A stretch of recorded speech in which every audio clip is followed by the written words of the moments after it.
Welcome back to part number 3 of What If Anakin Had a Twin. Thank you to those of you who have watched the first 2 parts.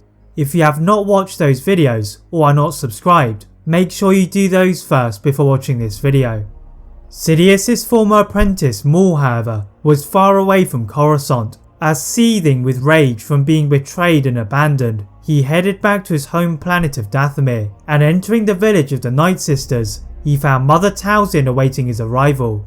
The spiritual leader of the clan had sensed Maul's escape and was furious at Sidious. However, her anger soon turned to intrigue as the twin of Anakin Skywalker walked down the ramp, cowering in fear. Tapping into some of the planet's magical core, Talzin puts Anakin into a state of unconsciousness, resting him on a smooth stone slab. With the help of the other sisters, they perform an advanced ritual, tying Anakin to the clan and Maul's command. The dark side training for Anakin Skywalker's twin had begun. Back at the Jedi Temple, Anakin and Shmi were unaware of the fate of the other Anakin, as with an exemption from the Jedi Council, Shmi was able to remain in the temple. Under the tutelage of Qui-Gon Jinn, Anakin learns to not fear of the future, and his focus and discipline rivals that of Jedi Knights. Qui-Gon was also very quickly aware of Anakin's attachment to Padme Amidala, and now that she was not on Naboo serving her duties as a queen, rather nominated to be the planet's representative in the Senate, it was unavoidable. The focus on Anakin had an adverse effect on Obi-Wan, as the Jedi Knight grew envious of Anakin, and Grandmaster Yoda was concerned of potentially losing another member of the Order after Dooku, so he decides that the Knight should undergo more training under his own teachings. With Obi-Wan approaching the rank of a Jedi Master, across the galactic city, Plagueis and Palpatine were working to dispose of Chancellor Valorum, and with Dooku as an ally, the Confederacy of Independent Systems was created. All the Sith needed was to start a war. Plagueis continued to keep an eye on Anakin, whilst Palpatine focused on the hunt for his twin. Heading for the planet of Dathomir, he knew that the clan hated him for taking Maul, but he knew this was the most likely location for Anakin. As he landed in the red mist, he was surrounded by the entire clan, pointing their energy bows at him, and Talzin emerged from the centre of the group and summoned a blade from Night Sister magic. Sidious growled in annoyance, as even if he could defeat them, Maul and Anakin would escape. The annoyed Sith trudged back to his ship, blocking the arrows heading his way, and he struggled to leave the planet until above him, CIS forces rained gunfire on the planet, and Sidious managed to escape. The activity on Dathomir does not go unnoticed on Coruscant, as the Senate is pushing for Supreme Chancellor Valorum to take quick action.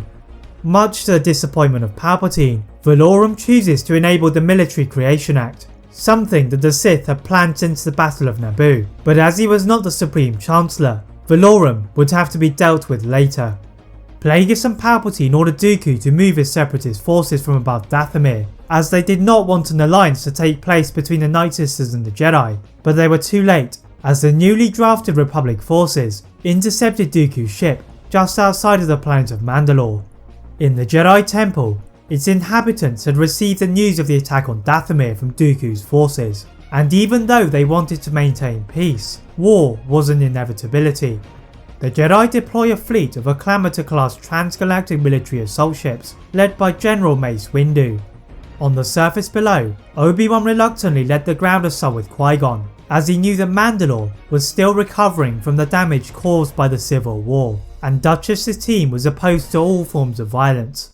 Running into the royal palace, Obi-Wan stopped as Dooku was sitting on top of the throne, with a struggling Satine under his feet. Qui-Gon is annoyed at what his former master had become, and leapt towards him.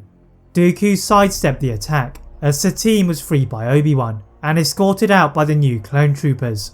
Joining the fight, Anakin is first to help Qui-Gon, who began to tire from his old age, and Dooku smirked at Anakin.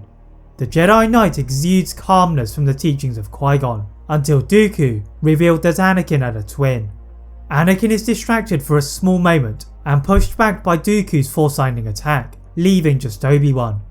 Under the guidance of Yoda, Obi-Wan had learned the element of Tutaminis, and absorbed Dooku's force-orientated attacks. Dooku's mastery of Form 2 of lightsaber combat, however, was a direct counter to Obi-Wan's Soresu, and he pushed him away towards the throne room entrance. Dooku cackled until he was stopped by heavy and aggressive footsteps. Turning towards the noise, Maul and Anakin's twin had entered the battle. That is it for part 3 of What If Anakin Had a Twin. If you'd like to see a part 4 soon, please like this video, turn on your notification bell, click that subscribe button on this channel, and on my other channel What If Films. And as always, leave a comment on what if you'd all like to see next, and how I could improve my videos. Thank you all very much for watching, and see you next time.